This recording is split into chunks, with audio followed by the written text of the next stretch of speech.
Hello everyone, welcome to Sprint UPSC. We are discussing class 9 NCERT Democratic Politics 1 और हम आज से start करेंगे चैप्टर 4 वर्किंग ऑफ इंस्टीट्यूशंस के हमारे देश में इंस्टीट्यूशंस कैसे चलते हैं. सो देखिए इस पर्टिकुलर सेशंस में देखिए आप पहले कंटेंट देख लीजिए. तो कंटेंट है इस चैप्टर के how is a major policy decisions taken कि गवर्नमेंट के ऑर्डर्स कैसे दिए जाते हैं, डिसीजन मेकर्स कौन होते हैं और पॉलिटिकल इंस्टीट्यूशंस की ज़रूरत क्यों है. फिर हम पार्लियामेंट के बारे में समझेंगे, पॉलिटिकल एग्जीक्यूटिव्स के बारे में समझेंगे, permanent and political both executives के बारे में समझेंगे और जुडिशरी के बारे में समझेंगे. देख लीजिए हम इंस्टीट्यूशन की बात करते हैं किसी भी देश में, स्पेशली हमारे देश में इंस्टीट्यूशंस में बेसिकली यही लोग आते हैं, पार्लियामेंट, एग्जीक्यूटिव और जुडिशरी. तो इस चैप्टर में हम वही पढ़ेंगे. For this particular session, we are going to discuss about how is a major policy decision taken. तो गवर्नमेंट ऑर्डर्स क्या होते हैं और डिसीजंस जो मेकर्स होते हैं उनका क्या रोल होता है. सो देखिए गवर्नमेंट ऑर्डर्स एक मैं भी आपको आगे जाके इमेज दिखाऊंगी. ये जो गवर्नमेंट ऑर्डर है ना, इस गवर्नमेंट ऑर्डर के बारे में बात हो रही है. अगस्त 13, 1990 का ऑर्डर है, गवर्नमेंट ने इशू किया था. इसको ऑफिस मेमोरेंडम बोलते हैं. बाकी के ऑफिसर लाइक ऑफिस ऑर्डर की तरह इसमें भी नंबर है, डेटेड है ये, ठीक है. इसको साइन किसने किया है? Joint secretary, officer and officer in the department of personal and training and ministry of personal affairs. So अब मिनिस्ट्रीज होती हैं, आप सुना होगा ना कि मिनिस्ट्रीज़ के अंदर काम करते हैं. मिनिस्ट्रीज़ में होते हैं सेक्रेटरीज़ काम करते हैं, जॉइंट सेक्रेटरीज, अंडर सेक्रेटरीज और बहुत से सेक्रेटरीज काम करते हैं. मिनिस्ट्रीज़ में होते हैं डिपार्टमेंट्स और उनके अंदर भी सब डिविजन्स वगैरह बहुत सी चीज़ें होती हैं. सो हर एक डिपार्टमेंट डिविजन वगैरह भी आपको यहाँ पे सेक्रेटरी लेवल ऑफिसर जो है देखता है. तो ये साइन किसने किया है? जॉइंट सेक्रेटरी ने साइन किया है. सो बहुत ही शॉर्ट था, एक ही पेज का जो ऑर्डर था. गवर्नमेंट ना 100 ऑर्डर इशू करती है डिफरेंट मैटर्स पे ना single day.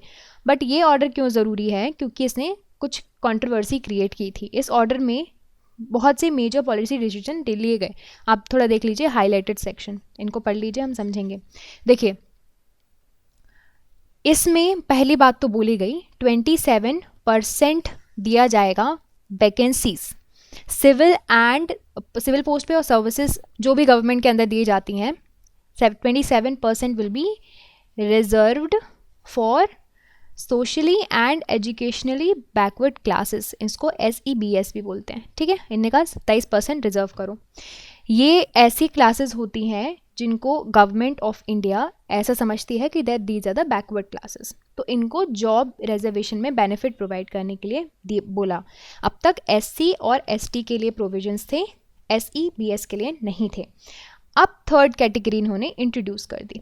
Only person belonging to this particular category वो 27% जॉब कोटा उनको मिल जाएगा. समझे?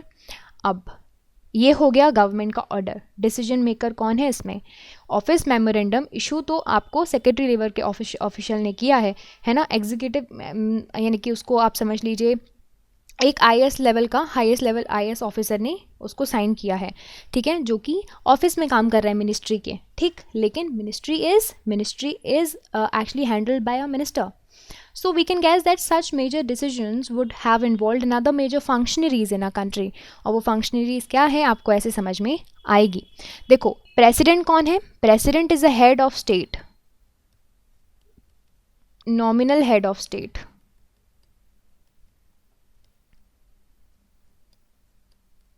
स्टेट का नॉमिनल हेड है ना. फॉर्मल हेड है, हाईएस्ट अथॉरिटी है formal. When it comes to prime minister, he is a real executive बोला जाता है, रियल हेड बोला जाता है ना. ये सारे मेजर पॉलिसी डिसीजन लेते हैं, है ना. एक्चुअली सारे गवर्नमेंटल पावर्स इनके हाथ में ही कॉन्सेंट्रेटेड रहते हैं. ये सारे मेजर डिसीजन लेते हैं और ये हेड करते हैं कैबिनेट को, जो कि मेजर पॉलिसी और मेजर डिसीजन मेकिंग बॉडी है. पार्लियामेंट, अगर हम बात करते हैं इन जनरल, पार्लियामेंट हमारे देश की, पार्लियामेंट का मतलब होता है president and 2 houses of the parliament, Lok Sabha and Rajya Sabha. ये तीनों मिलके क्या बनाते हैं? ये बनाते हैं पार्लियामेंट. प्राइम मिनिस्टर जो बनेगा उस व्यक्ति को लोकसभा में मेजॉरिटी हासिल करनी पड़ेगी, तब वो प्राइम मिनिस्टर बनेगा. इतनी बात समझ में आई. ऑफिस मेमोरेंडम पे वापस आते हैं, ठीक है. Office memorandum it came out of a long chain of events. Government of India ने सेकेंड बैकवर्ड क्लास कमीशन को अपॉइंट किया 1979 में. हेड कर रहे थे BP मंडल जी, ठीक है, इनको मंडल कमीशन बोला जाता है, आपने कई जगह पढ़ा होगा मंडल कमीशन की रिपोर्ट। उनको ये बोला गया कि भाई अब आप क्या करो, आपकी कमीशन बना दी है, आप डिटरमाइन करो क्राइटेरिया कि कौन से ऐसे व्यक्ति होंगे जो कि socially and educationally backward class में आएंगे, ओके, और ऐसे स्टेप्स रिकमेंड करो कि हम उनके एडवांसमेंट के लिए ले सकें। आया बात समझ में? कमीशन ने अपनी रिपोर्ट 1980 में दी, सब कुछ उसने डिटरमाइन किया, रिकमेंडेशन दिए। उसने इसमें एक रिकमेंडेशन था 27% रिजर्वेशन का इन द गवर्नमेंट जॉब, ये रिजर्व होनी चाहिए सोशली एंड बैकवर्ड क्लास पे। ये जो देखिए, कभी भी कोई भी कमीशन सेटअप की जाती है, उसकी रिकमेंडेशन को ज़रूरी नहीं है कि पार्लियामेंट मान ही ले, उस पर प्रॉपर डिस्कशन होता है। फिर इस रिकमेंडेशन पे डिस्कशन हुए बहुत सालों तक, पार्लियामेंटेरियंस पार्टीज़ डिमांड करती रहीं कि जो कमीशन है उसकी रिकमेंडेशन मान लो। लोकसभा में इलेक्शंस हुए 1989 में। फिर आई जनता दल। जनता दल ने अपने मैनिफेस्टो में, यानी कि इलेक्शन कैंपेन के पहले मैनिफेस्टो निकालती हैं पॉलिटिकल पार्टी, तो बोलती हैं कि हम ये चीज़ें करेंगे। तो उन्होंने कहा कि अगर उनको वोट कर दिया गया तो मंडल कमीशन की रिपोर्ट वो इम्प्लीमेंट कर देगी। Janata Dal did form the government after the election. VP Singh prime minister बन गए। फिर बहुत से डेवलपमेंट हुए। अब क्या क्या डेवलपमेंट हुए? President of India in his address to the parliament announced the intention of the government to implement these recommendations which were given by the Mandal Commission. So फिर 6 अगस्त 1990 में यूनियन कैबिनेट ने formal decision लिया कि भाई अब मान लेते हैं recommendation. Next day prime minister ने इन्फॉर्म किया पार्लियामेंट को कि भाई ये डिसीजन अब ये ऐसा लिया गया है हाउस ऑफ पार्लियामेंट में। डिसीजन को कैबिनेट के पास भेजा गया और फिर उसके बाद departments of personal and training के पास भेजा गया। अब सीनियर ऑफिसर्स जो थे डिपार्टमेंट के, उन्होंने ड्राफ्ट किया ऑर्डर को।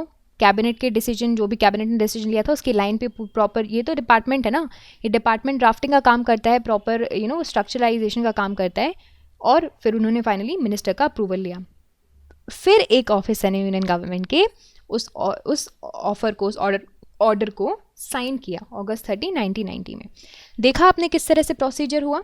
अब for the next few months this was the most hotly debate issues in the country. Newspaper में, मैगजीन्स में अलग अलग व्यूज़ आ रहे थे, अलग अलग ओपिनियंस आ रहे थे। प्रोटेस्ट हुए, काउंटर प्रोटेस्ट हुए, वॉलेंट भी हुए, उनमें से कुछ प्रोटेस्ट। पीपल ने रिएक्ट किया बड़ा स्ट्रांगली कि ये जो डिसीजन है वो जॉब्स को बहुत, थाउजेंड्स ऑफ जॉब्स को, थाउजेंड्स ऑफ लोगों को बहुत ज़्यादा इफेक्ट करेगा और इनइक्वालिटी जो है वो लेकर आएगा। ठीक है, इनइक्वालिटी लेकर आएगा लोगों के बीच में और डिफरेंट कास्ट के बीच में जॉब रिजर्वेशन होगा तो ये बहुत ही ज़्यादा कियोस क्रिएट कर सकता है। उनको लगा कि एक फेयर अपॉर्चुनिटीज़ देनी चाहिए यार सारी कम्युनिटीज़ को, कि सारे के सारे लोग इक्वली जो है रिप्रेजेंट कर पाएँ। देखो, दूसरों को लगा कि it was very unfair as it would deny equality to opportunity to those who did not belong to the backward class community as well, है ना। तो उन लोग को भी लगेगा कि यार इससे बेटर तो हम बैकवर्ड क्लास में होते, और होता भी है रिजर्वेशन का, खैर ये भी वो है ही डिसएडवांटेज। तो ऐसा भी बोला जाता है कि they would have be denied of jobs even they are qualified, कि वो क्वालिफाइड है लेकिन तब भी उनको जॉब्स नहीं मिलेगी। उनको लगा कि यार कास्ट, एक तो परपेचुएट कास्ट फीलिंग होती है ना लोगों के बीच में, वो फर्दर और सेग्रीगेशन क्रिएट करेगा। सो इस पूरे के पूरे डिस्प्यूट्स को रिजॉल्व कौन करेगा? डिस्प्यूट रिजोल्यूशन का काम किसका होता है?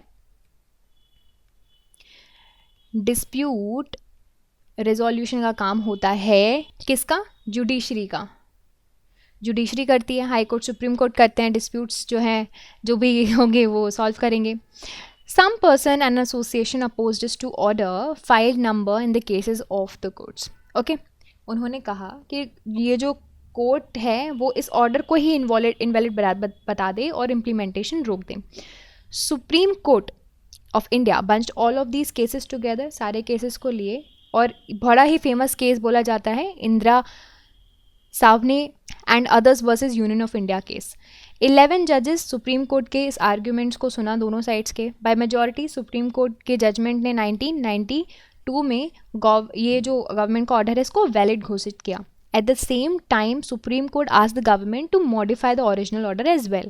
ठीक है, अब उसने कहा कि ऐसा मॉडिफाई करो कि जो लोग वेल टू डू हैं, among the backward classes also, जो लोग वेल टू डू हैं उनको इस चीज़ से, इस रिजर्वेशन से हटा लो। तो फिर उसके according department of personal training उसने क्या किया, ऑफिस मेमोरेंडम 8 सितंबर 1993 को इशू किया एंड ये जो पूरी डिस्प्यूट्स है फिर फाइनली इस पर ख़त्म हुई। तो आपने देखा किस तरह से मेजर पॉलिसी डिसीजन लिए जाते हैं देश में, सिर्फ और सिर्फ गवर्नमेंट के ऑर्डर देने से नहीं होता है, या फिर गवर्नमेंट की एजेंसीज़ की तरफ से ऑर्डर देने से नहीं होता है। होगा, फिर ऑर्डर आएगा, पार्लियामेंट डिबेट करेगा, कमीशन सेटअप की जाएगी, कमीशन के रिकमेंडेशंस पे बातें की जाएंगी, फिर वो इम्प्लीमेंट होंगी। अगर ऑपोजिशन आ गया तो सुप्रीम कोर्ट का इंटरवेंशन आएगा, सुप्रीम कोर्ट की रिकमेंडेशन माननी पड़ेगी। बहुत सारे इंस्टीट्यूशंस इन्वॉल्व होते हैं। सो यही हम नेक्स्ट सेशन में समझेंगे, what is the need of political institution. So stay tune for that. So this is it for this session. I hope you like this video, and if you like this video you can subscribe to the YouTube channel for more videos and updates, and also you can download the Sprint UPSC app to practice book chapter and topic wise. Remember candidates, just reading books and watching videos are not going to help you out unless you practice thoroughly. So identify your mistakes and work to improve your performance, and Sprint UPSC is the perfect app to do all of this. अगर आपको ये video पसंद आया हो तो हमारे YouTube channel को subscribe कीजिए और वीडियोस एंड अपडेट्स के लिए, साथ ही साथ डाउनलोड कीजिए स्प्रिंट यूपीएससी ऐप। यहाँ पर आप अपने books chapter and topic wise discuss कर सकते हैं, प्रैक्टिस कर सकते हैं। देखिए, सिर्फ बुक पढ़ने से और वीडियोस देखने से मदद नहीं मिलेगी जब तक आप अच्छे से प्रैक्टिस नहीं करोगे। सो अपनी मिस्टेक्स को जानिए एंड परफॉर्मेंस को इंप्रूव कीजिए, और स्प्रिंट यूपीएससी इसके लिए परफेक्ट ऐप है। So I will see in the next video. Thank you so much.